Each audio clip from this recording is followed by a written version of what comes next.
Welcome to the Green Urbanist podcast, where we explore sustainable placemaking, climate action in cities, and urban rewilding.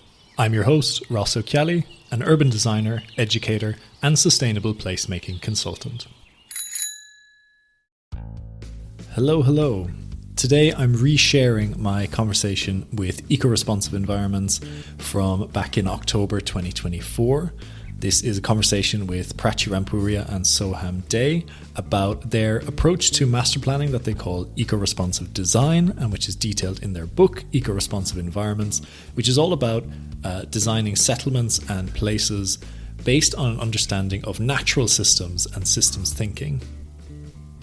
The reason I'm resharing it, apart from it being a great conversation, is because I've teamed up with Prachi and Soham to put together a free webinar at the end of April on the 25th of April, 12:30 p.m. UK time, to get more in depth on this topic of eco-responsive design as a strategy for delivering new places and in delivering new housing and communities without sacrificing the environment, and in fact designing in tune with natural systems so we can also have biodiversity, so we can build in resilience and sustainability into our new places, because this is more important than ever. So I really hope you enjoy this episode. If you haven't heard it before, if you have heard it before, then just go check out the link to the webinar page where you can register for the webinar on Eventbrite. The link is in the episode description. It'd be great to have you there. There'll be a chance for Q&A and discussion, so you get a chance to meet me, Prachi and Soham, and talk all about master planning with natural systems. For now, enjoy the episode. As you mentioned, you guys have a new book out, which is called EcoResponsive Environments. People may have heard, or many people probably read, the book that was the precursor to this, which was Responsive Environments. Can you tell us, I suppose, a bit about that story of how this book came about? What is it about? Why did you write it? Etc. And that'll sort of set us up for the rest of the conversation. So Responsive Environments was first published in 1985. And I think it went on to become a classic in the urban design culture, particularly having a lot of influence in UK planning. However, and the new book, which was released this year in 2024, so there's almost a gap of 40 years.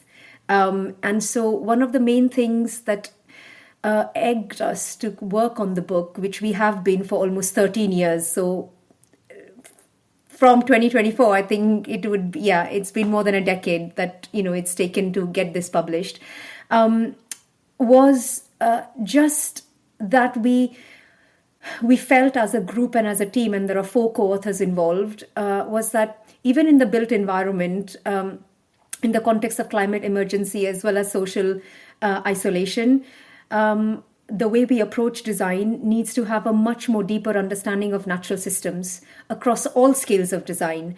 And that shouldn't be just in terms of numbers that, we are solving the flood issue, or we are solving, we are planting X number of trees. It also needs to take an experiential perspective.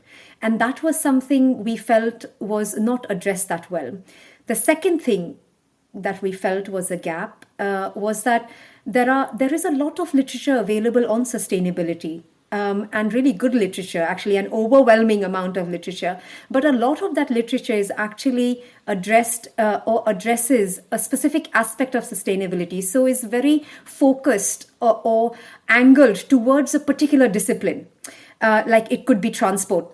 It could be sensory experience of built environment. It could just be architecture and retrofitting of buildings, or it could just be focused on materials. But what we really wanted to sort of explore is the idea of idea of multi-scalar sustainability and the idea of joined up and holistic sustainability, because I think as a group we believed that the solutions to the world's most complex and interconnected problems won't come from a single specialism or subject.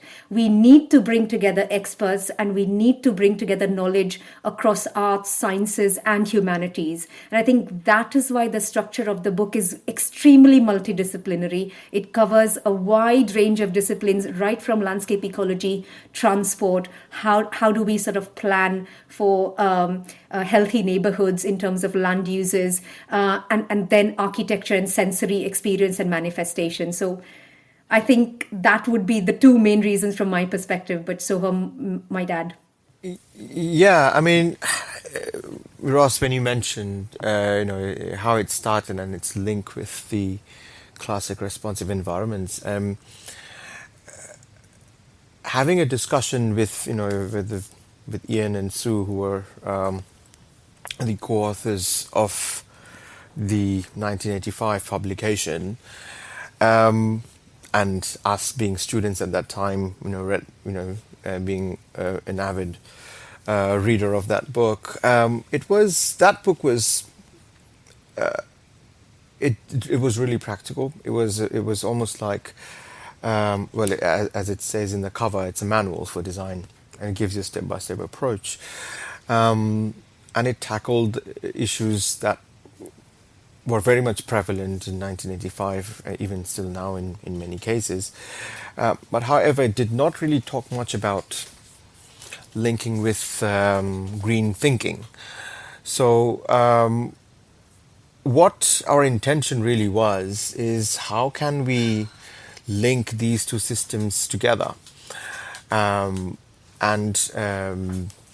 in a way, the idea was to make sure that the available knowledge that is out there, to be honest, there's tons of knowledge that exists out there in terms of landscape ecology, in terms of almost like very scientific knowledge that is not much of use to any lay person who are also interested in coming from design background. So what our intention really was is to take that sort of knowledge and package it in a way that is understandable by a wide range of people who can use that information in their own disciplines. And that was one of, I would say, and that approach applied to other sort of morphological layers, as Prachi was mentioning earlier, in terms of different systems, which makes it multidisciplinary. So one of the main sort of our role was to understand what exists out there and how can we package it in such a way that would be made useful to people in their disciplines, and then together allows us to create a common language which we can therefore have a discourse. It's really interesting. It seems like you said you've worked on it for over a decade, but it's really interesting that the release of it has sort of coincided with biodiversity net gain and ecology and landscape coming right to the forefront of planning and design in the UK, at least. So that's don't know if that was by design or just by a lucky coincidence, but it's something I've heard speaking to people in practice, is that in particular around biodiversity net gain, which is a very technical exercise, designers aren't ecologists and ecologists aren't designers, and there's a need for those sort of skills to be integrated to actually deliver this kind of thing in an appropriate way and in the most effective way. So it sounds like this book is coming along right at the right time. Who do you think is the audience for it? I think we would want people from a wide range of professional backgrounds to be the audience. I mean, one of the main, if we think about what do we hope to achieve from the book, one of the things that we hope to achieve from the book is to further develop this common understanding of how settlements work as ecosystems. Places are ecosystems. And like you rightly said, Ross, and like Soham was saying as well, ecologists are not designers, designers are not ecologists, but you need to have a language where you can speak each other, where you can understand each other's profession and how that works, but also meaningfully communicate with each other about what matters. And that happens at different scales of design. So unless we have a basic understanding of ecology and how the study of ecology gets entwined into the places we design, how will we know what is the right stage to involve that input? So and this is the same for transport. This is the same for, town planners same for architects, same for engineers, same for infrastructure specialists. So definitely we would like to engage as wide an audience. I mean, at the end of the day, everyone shares one common goal, which is the goal for survival and the goal for, going towards and inching towards a greener future. So I think that would be something that we definitely hope to achieve from the book. Yeah, surely. I mean, if I may add, our definite aim was the way it is written, or when we were writing it, writing the text, but also the visuals of it. The intent was we make it as simple as possible that would be graspable for literally anyone, because this is a subject that concerns everyone. We all experience built environments, whether or not we've studied it or working in that discipline. And currently the direction it's going, a bit of a caution for everyone. So therefore gives more reason for everyone to understand what it is and what we can or should do about it. So yes, it in some ways it might be it can be a technical book, which I personally do not see it as a very technical book. It does have references to different sort of specifications. If one gets really interested, they can open up the references of the bibliography and read about different links of different knowledge systems. But our main focus was to create a narrative, really, which we think is the most important offer of the book itself, is to create that strong narrative that could reach everyone, and creates that question that the built environment that we live in, is it the way it should be? If not, how can we make it better? And that was the main mission of writing this book, really. And therefore the audience can be everyone or anyone who is interested with issues concerning built environment, which is affecting everyone, really. And equally, I think, just adding to the point about audience, I think we are also extremely keen that the book engages with people who are involved in the built environment and the construction industry, but are not essentially designers. So, for example, developers, for example, landowners who are interested in transforming the future of their sites. For example, local planning authorities, politicians, who eventually have the power, so as to speak, to enable good design. I think that is absolutely critical. Knowing good design is one thing, but enabling an environment in which good design can flourish is equally important, if not more. So I think in terms of audience, we would really like to engage with both the professional side, the student side as well, because eventually what we learn comes from academia. And historically, traditionally, academia has been quite siloed. Transport doing their own course and landscape doing their own course. And there are not very many courses which actually join up these disciplines. So we hope that this is a versatile book which can, which a variety of audiences can relate to from their perspectives. Yeah, that's great. I think we should get into a bit of the topics and the content of the book. It would be interesting. I think, people really need to go out and see it. And it's quite, it's very well illustrated and everything. But it would be great to hear from you, I guess, some of the details of it. And in particular, this idea, maybe we can start with this idea of grounding design in a deeper understanding of natural systems and what that means. Okay, grounding design in natural systems.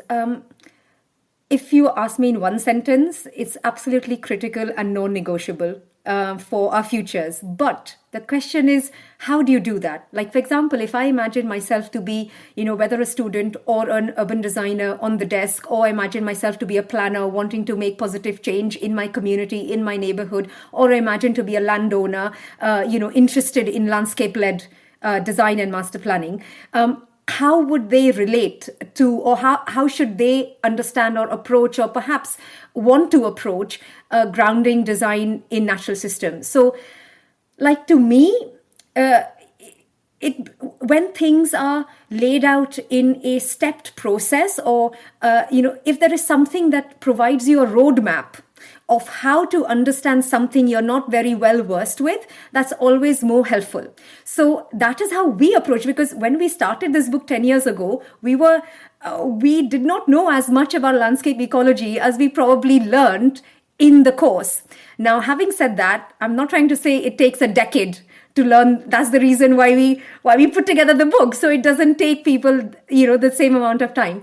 But coming back to the stepped approach, I think is really important because you cannot. So, for example, starting from topography and landform, everything emerges from there. How your site relates to topography, landform, how is it oriented? That is intrinsically linked to how drainage works. So you can't really superimpose.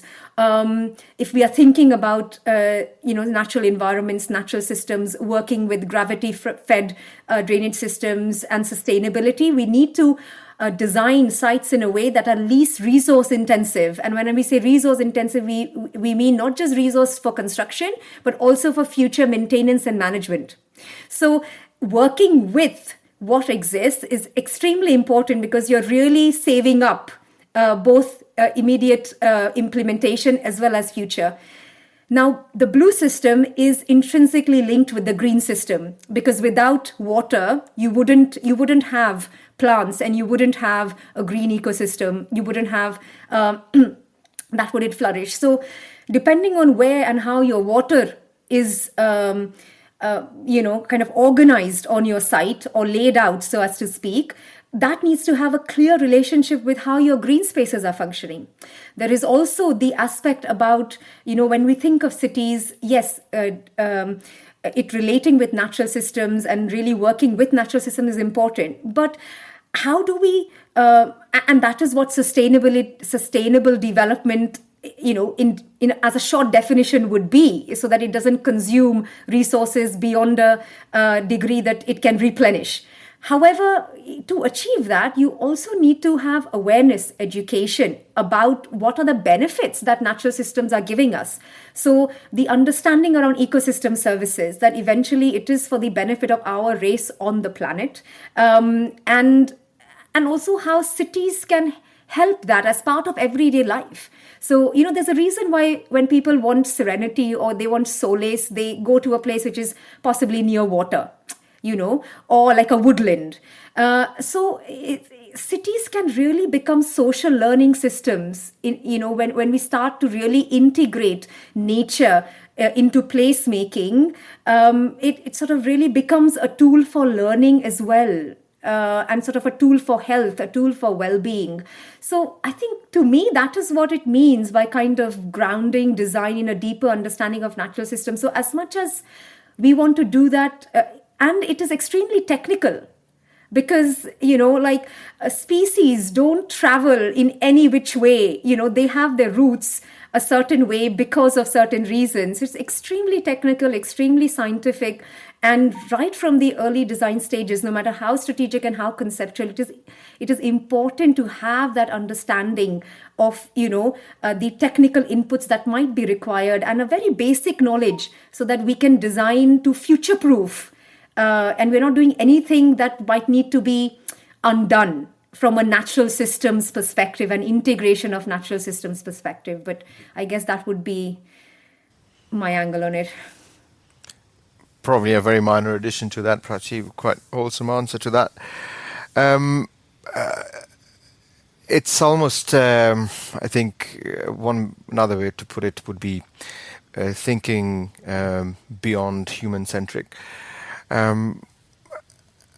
Even a very small intervention like toad tunnels or bridge for hedgehogs might have its place now, but even less than 5 years ago, some people would think that's a joke. And very sadly, but we have come across such situations. Why would you have a tunnel for a little toad? A developer is not going to pay for that. I mean, don't mind the toads. People would not even pay for planting trees beyond their red line boundary, because they didn't think it would bring any monetary benefits for the development that they're responsible for. So I think we have probably moved from that situation, at least, even if it's a wee bit. But I suppose the idea of this book is to push that agenda more and more, so that we can put more value on the idea of ecosystem services, that the nature is for us and we are for it. Yeah. Sorry, just to add there, because what Soham was saying was really interesting. I mean, the other angle about grounding in natural systems is about the understanding around multi-scalarity of landscape and how that can be integrated in design. So when we talk about landscape, it's not just about green corridors, it's not just about sustainable urban drainage. It is also about, like how can we push boundaries? How can we move beyond sustainable urban drainage and think about grey water, black water recycling? It is also about materials. How do we push towards more natural materials in the buildings?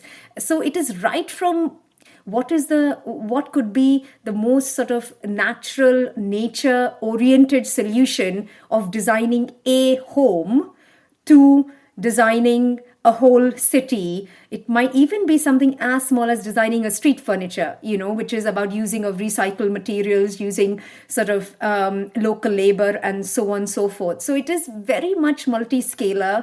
So I think there is also a perception when we talk about landscape, it's those green layers and blue layers, but it is beyond that. It is also about how we design homes according to the orientation, the materials we use.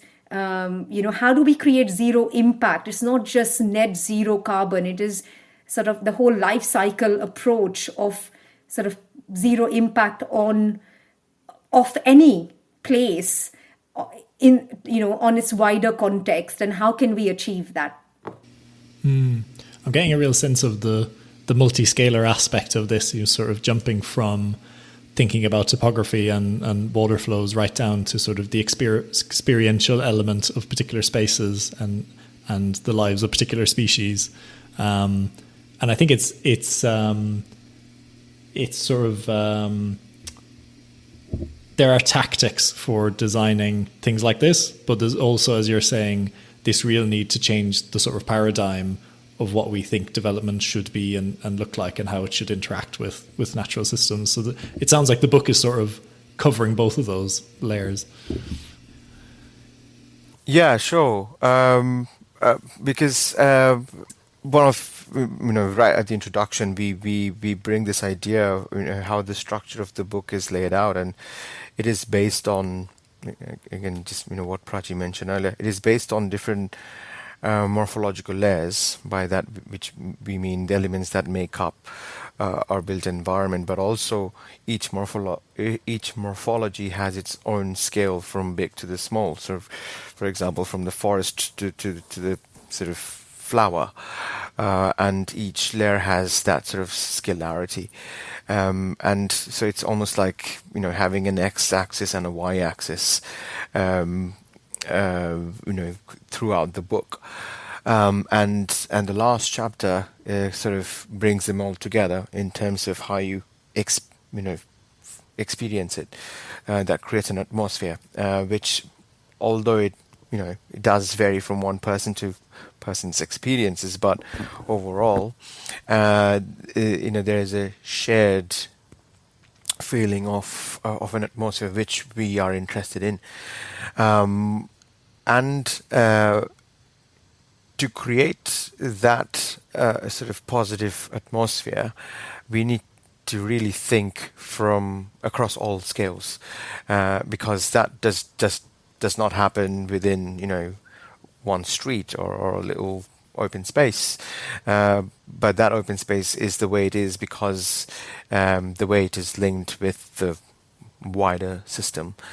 So the book tries to emphasize on that principle, and therefore it requires, so to create that amazing atmosphere, it really is a very multidisciplinary approach, because it can't be designed by a landscape architect, or an architect or an urban designer. It needs inputs from a water engineer from M&E, I suppose, then from sort of land surveyor and arboriculturists, all sorts, even artists. So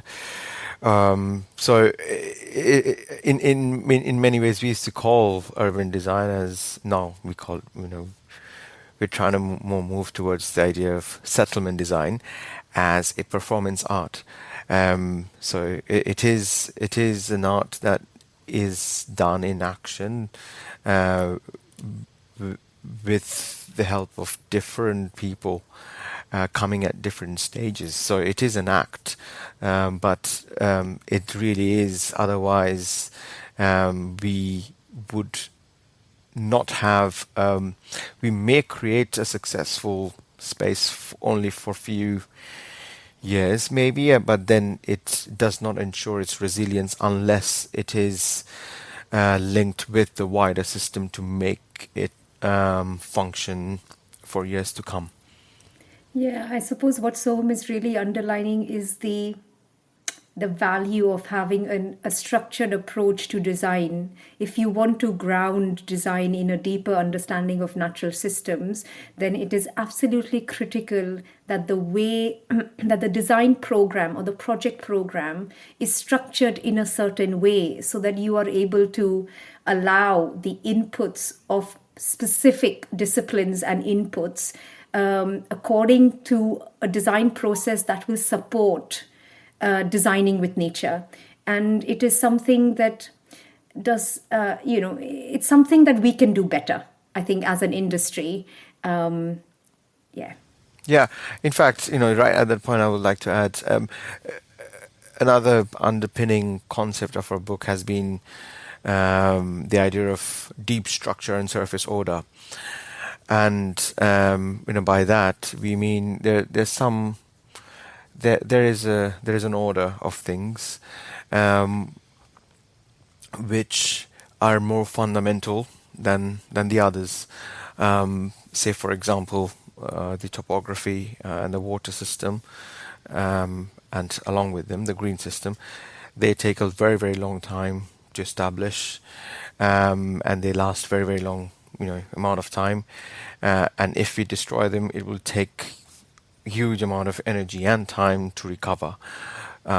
So in any sort of design decisions we do, we make sure the things that last longest take priority in terms of our design decision making, and then the others can follow, because they're also interlinked in terms of how they are, how they interact with each other. Say, for example, if we change the street system, the buildings sitting on that street would also disappear.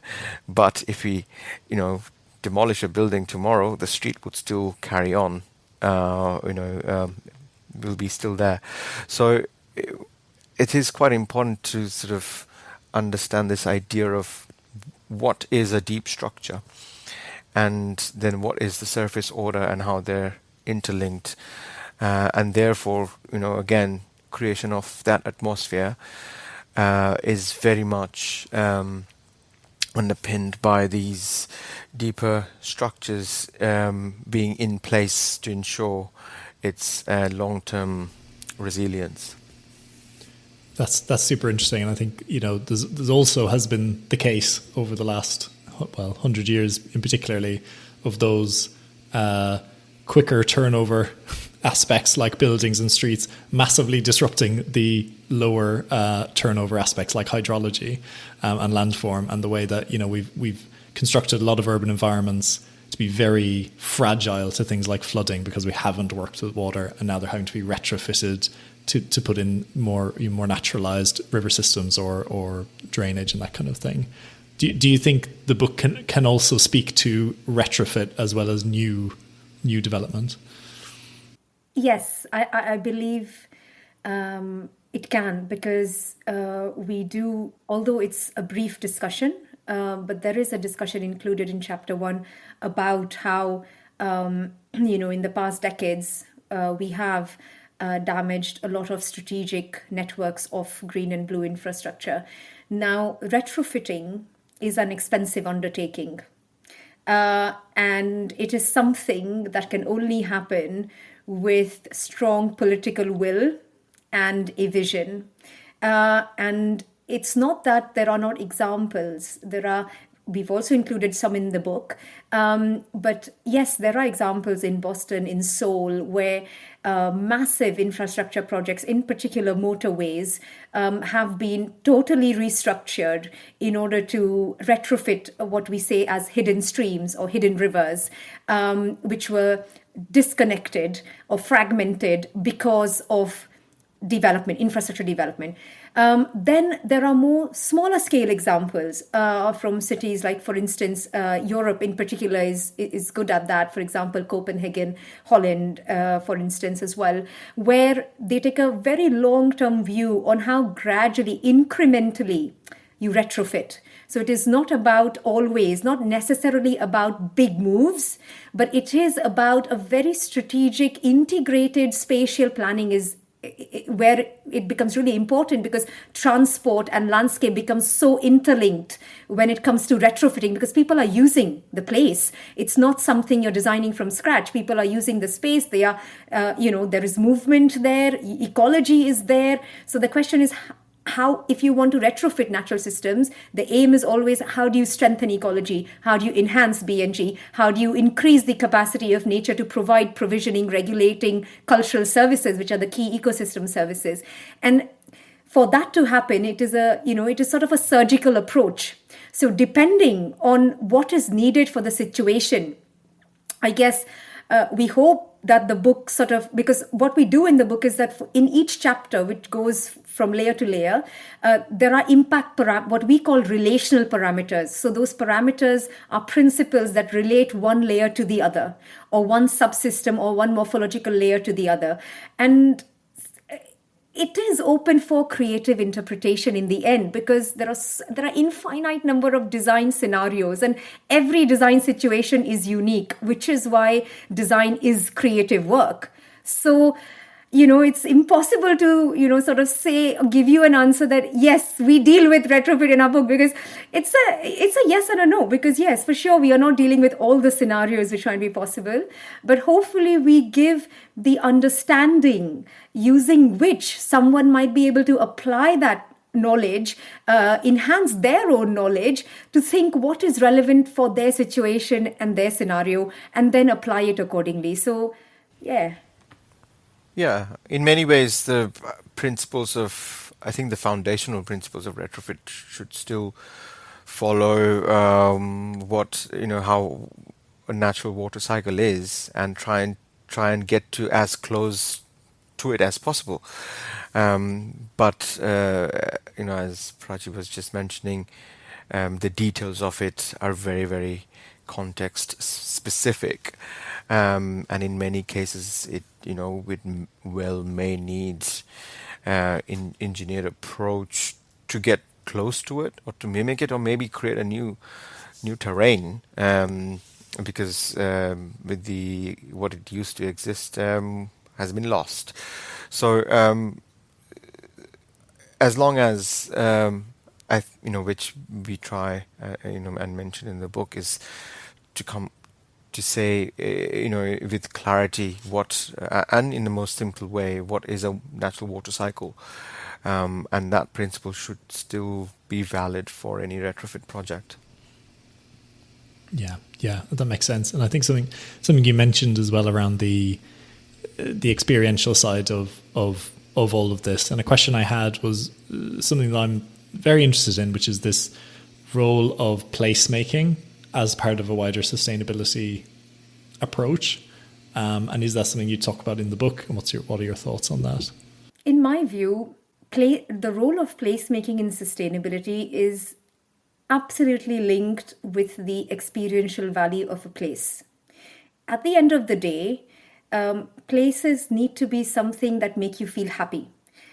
And we believe, as a design practice, as professionals, and just as urbanists, designers, is that places must be emotional for people to form a bond, what we call, it's known in different phrases, you can call it sense of community, you can call it place identity, but in the end, it is a bond that you form with a place. It is to do with your memory of a place. And that is what placemaking should support, is for a person, an individual, a group of people to be able to create that bond in a way that, that makes the recipient or the person who's experiencing that feel that, okay, I am enjoying being in this place, I would love, my walk is, I feel de-stressed when I take a short walk around my neighborhood.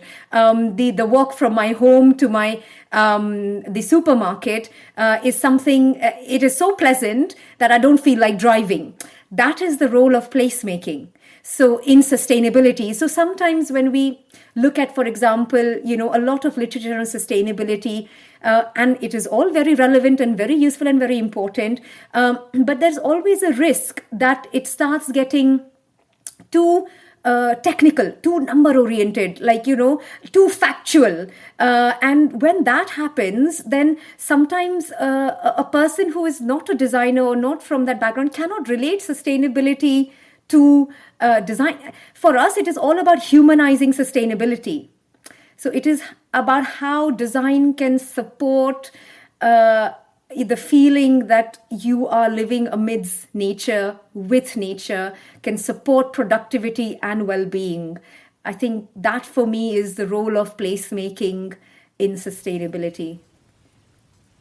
Yeah, and I think placemaking has the power to change perceptions.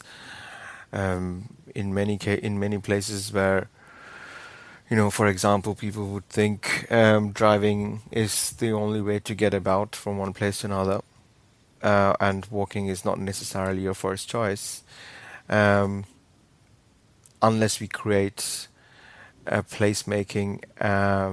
good placemaking as an evidence to change the narrative and the perception of how the place can be.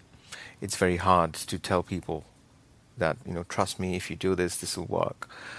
And therefore, I think, any placemaking projects that are happening or needs to happen, they should have a very well-rounded brief that is not just about making a place look pretty, but also ticks all those boxes of how can you meet the needs of the community of the people within the means of the planet, and that's why it is beautiful. I think unless that is portrayed, people are not going to buy into so-called, into more greener, resilient ideas, because they are most of them are not really okay with change, very risk averse ideas. Yeah. I mean, if I let out my geek side a little bit, like any disease in the human body, and I guess everyone is concerned about their own health, but any disease in the human body is linked to inflammation. That could be a mental disease, it could be a physical disease. And it is proven through research that nature plays a big role in reducing inflammation and increasing immune function of the body. So when we know, and like doctors now prescribe nature, for example. So with this knowledge, as professionals within this industry, what that tells us is how should we approach placemaking in a way that can increase the frequency of our interaction with nature on a daily basis as a integral part of everyday life. It's not something you need to make an effort to go out of your way and do it. It is something that should be such a natural process of doing everyday activity that it doesn't feel that, you're doing it, sort of for a special purpose. Yeah.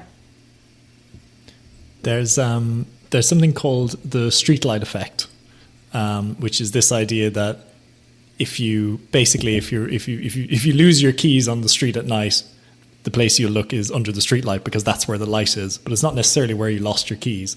And we do the same thing in science and in design, which is that if we're looking to reduce our carbon emissions, you look at the most obvious places, sources of carbon emissions that are easiest to measure, basically. And I think this idea of placemaking that's why it's so important as a sort of counter to that, because if you invest in some public art and a really beautiful public square and 6 benches instead of 1 bench, I can't quantify for you what the reduction in emissions associated with that will be, but we sort of know intuitively that it does play an important role in creating a place where people are likely to make more sustainable choices. So I'm glad to hear you sort of forefronting that. It's quite an intangible thing, isn't it? It is very, and sometimes, and actually, sort of, I guess the question is sort of also to explore is how to make the intangible tangible. Is it possible to make the intangible tangible? If so, in what way? Because it can actually become quite complex. So, and sometimes the fear of complexity actually stops people from exploring certain frontiers. So it's whilst we really need evidence-driven approach to design, and I think that is increasing within the industry. So particularly around ecosystem services and green infrastructure, sort of the evidence around how to measure how accessible nature is, how to measure impacts of whether a place is contributing to climate regulation, to water attenuation, to carbon sort of mitigation, as well as pollution reduction, for example. I think those are available now because there are a lot of different toolkits and methodologies to do that, but some of the more finer grained things, such as like you mentioned public art, for example, or you mentioned depending on the scale of the project, sometimes it is feasible to undertake this process of quantification, sometimes it's not. But yeah, this is a very interesting question, something to like ponder over continually. Yeah.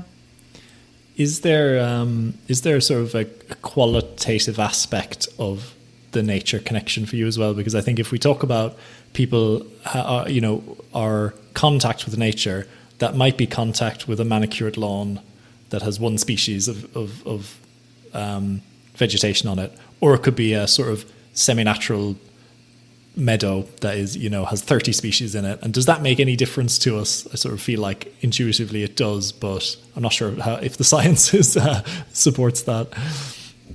I mean, there's one factor would be kids learn a lot more from nature that is wild than that is manicured. And I do not have, I can't, back of my head, I can't get any numbers or anything, but the most playful sort of parks I have been to or seen, which does not necessarily involve equipment, are the ones that are sort of wild meadows or rain gardens with little bridges, which allows them to interact and find new things and understand how nature works. So definitely from a learning quotient, because that also poses a bit of a risk, and I think you need a bit of a risk to learn, and to explore. So and there's so many great examples around how new public realm have been sort of designed, or play spaces have been designed, keeping in with the idea of wilderness, that you do not necessarily have to go to the forest, but you can also have a patch of wilderness in an urban setting. And also, I think in terms of qualitative aspect of nature, I mean, in terms of landscape ecology, there is a phrase called structural diversity. What that means is that the structural diversity of any green space, so it relates to the number of layers that a space has in terms of green. So like, for example, if you think of a woodland or a forest, it'll have the understory, it'll have bushes, it'll have like low level trees, it'll have like really tall trees. So, the ecology works at different levels, and that's why, and every layer of landscape, which has its own structure, contributes to the overall ecosystem of maintaining the forest long term without having to rely on external resources. That's the essence of any natural system. So it is self-sufficient. Now, when we think of applying the concept of structural diversity, wilderness, obviously, like when you think of a forest, you never think of a manicured forest. It is a wild space. So, what that says is that the level of ecological value increases with structural diversity. But in order to make that structural or sort of areas of high ecological value accessible for experience, you need to have routes through them. You need to have areas which are more clear or comparatively more manicured, where people can sit, people can use in a safe way. So, like in my view, in terms of the qualitative aspect, depending on what sort of purpose of that green space is, the concept of structural diversity becomes really relevant. Like, how ecologically rich do you want that habitat to be, or how accessible do you want that habitat to be, and what is the threshold of natural landscapes that can be designed within the space whilst keeping the accessibility and safety levels that are desired. So it's a whole gradient. Yeah, but to be honest, in most projects now you have to do UGF, Urban Green Factor, and in that calculation chart, if you have grass lawn, you score the lowest. More you have native species and that supports bees and pollinators, you tend to score high. So I think just from that perspective, and getting over the minimum threshold of the UGF score, if not more, I think one would be at a better position if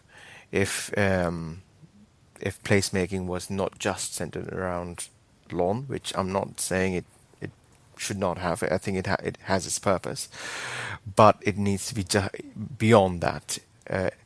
It needs to be a manicured lawn and structural diverse planting that attracts bees and pollinators.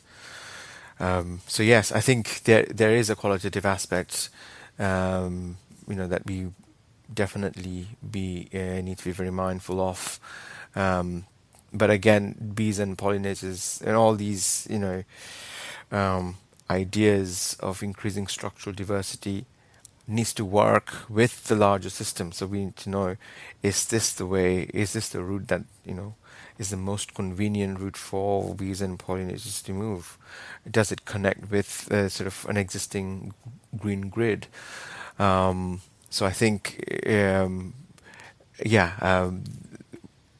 to get to the right appropriate qualitative aspect, we need to know how it connects to the wider picture.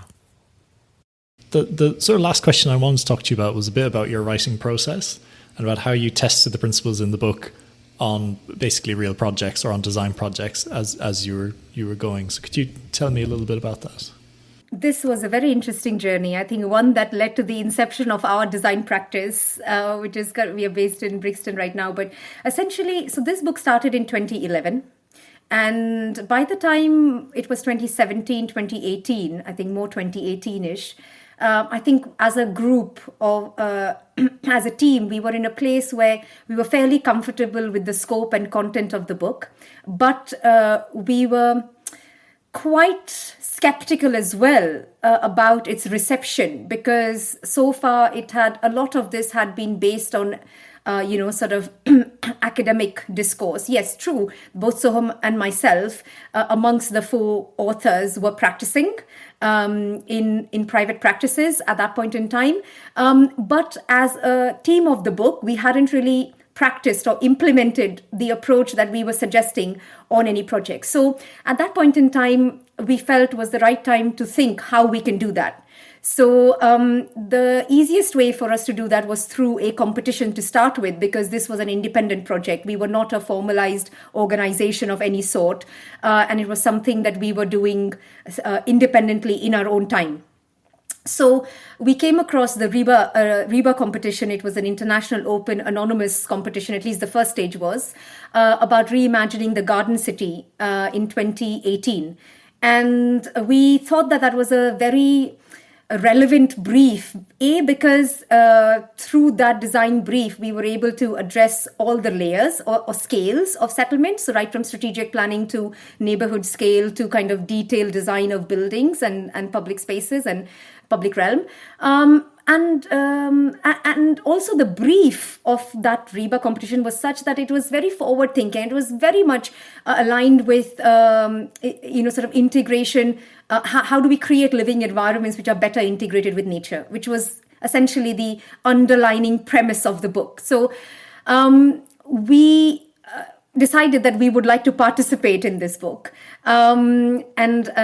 But when we wanted to enter the competition, we realized that you have to be a registered company in order to be eligible. So that is why we registered our practice in Companies House. It was purely in order to explore a design project in practice and on a real brief, on a real site, rather than a hypothetical site and hypothetical brief. And that is how the journey began, really. I mean, we were very encouraged to see that we got shortlisted. Obviously, first stage was anonymous, so it was solely on merit and on the, kind of the strength of the ideas and your approach. Then in the second stage, we got a chance to develop our ideas further. It was a much more detailed process of design development. And we were really intimidated as well, because, obviously we were exploring our approach, and it was a great sort of project to do that. But equally, we were like up against quite sort of big practices, because it was not anonymous at that stage. And that is where I think we kind of realized the importance of narrative, because at the end of the day, if you think about it, a lot of organizations will probably be saying the same things, design with water, design with landform, create connected green corridors, active travel. But storytelling is extremely important to get across those ideas in a way that can be communicated. So when we won that competition, I think we felt that our ideas and our approach, and this whole approach of sort of systems thinking and approaching design from a complex systems approach, resonated with a wider audience. Once that was done, I think we came across another REBA competition. So Letchworth was a very different kind of a site, greenfield site, 900 homes, an extension to a suburban, pretty much a suburban setting of the world's first garden city of Letchworth. And then the second competition we came across as a newly formed design practice, was it was a urban regeneration project. So it was not a greenfield expansion. It was urban regeneration. And to be honest, we were still very much writing the book, and we were extremely greedy that, okay, we've tried it on a greenfield setting. Why not urban regeneration sort of brownfield setting as well. And that brief as well. So that site was in Runcorn, again, very much a suburban setting near Liverpool. And the brief of that competition was about vision for a future. So it was an extremely progressive brief as well. Again, I think we were very fortunate. We were working with a great consultant team on both projects. This wouldn't be possible without a multidisciplinary sort of team. And we were very fortunate to win that project as well. It was a REBA competition, an open REBA competition. So, and I think, again, the feedback that we received from the jury actually highlighted that what resonated most to them was actually the approach, the joined up cross-boundary approach of linking together different systems in ways that unlocks development value. So I think that was something that was common feedback across the two competitions.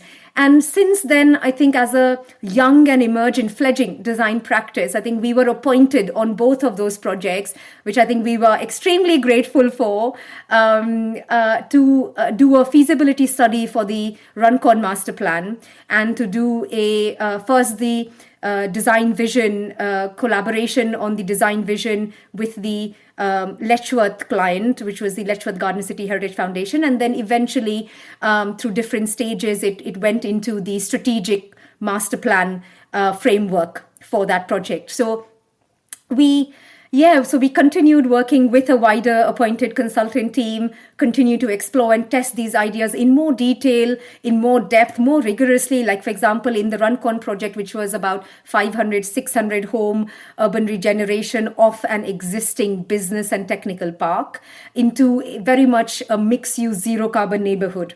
So in that particular project, and the client was very sustainability driven. So he had very high ambitions on sustainability, as well as in terms of social value for the project, which was great for us because, that gives us a real drive of pushing the agenda forward. So it was very much like, kind of both these projects were sort of with very ideal clients that were very supportive of this agenda. And like, for example, in the Runcorn project, we were working with Liverpool John Moores University, who, even though we were at feasibility stage, very much, sort of early stages of design, kind of testing it through hard evidence. So, for example, a baseline study of the site was done. The Liverpool John Moores University then was using their ecosystem services analytical methodology and tools in order to assess the different master plan options of how it is performing and what gains would the master plan provide. And that would just be one of the partners. There were a lot other partners and other disciplines from engineering, landscape, ecology, transport, infrastructure, as well as kind of architecture, structural design, so on and so forth. It was it was a very integrated design process. And I think that the application of some of these ideas, like in our experience, is heavily reliant on project management of those projects. For us, I think in both these projects, we were very much, like in Runcorn, we were leading the project management. In Letchworth, we were a very core part of the project management. There wasn't a separate consultant appointed for that. And I think in my view, that really helped. So, I mean, currently how it happened was that the Runcorn project, because it was at a stage where we could publicly disclose more information about it, got integrated in the book. So we've included the Runcorn project as a worked out example across each of the chapters of the book. But that is a conclusion of a very iterative design process, where financial value is equally important in relation to environmental and social value. So it's been a journey, but a very interesting journey. Yeah. Fantastic. I think unless you have any sort of final thoughts or suggestions you want to share with the audience, I think we can sort of wrap it up there. But any final thoughts before we close? I think, we hope, people read the book and apply the framework. I'm sure many of you are probably already doing that. But if you manage to improve it, let us know. Maybe find opportunities of working together, and how this. I mean, this framework that we are proposing in our book is by any means it's not complete.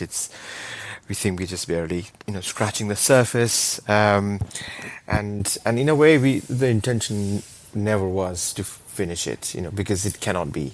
Things are always changing and evolving, but we hope that it gives some foundation to guide a responsive evolution, towards nudging towards the right direction. Although we are aware that the book has been written in the UK, although we are both from India, but it would be very difficult to make it absolutely 100% multicultural, because it wasn't, and it would have taken us more time. Another 13 years. Took a decade, yeah. So therefore, the idea is, if you find this useful, please use it in your own cultural context and let us know how you get on with it, and maybe we can write another one, and make it work for different cultural contexts and respond to more emerging challenges.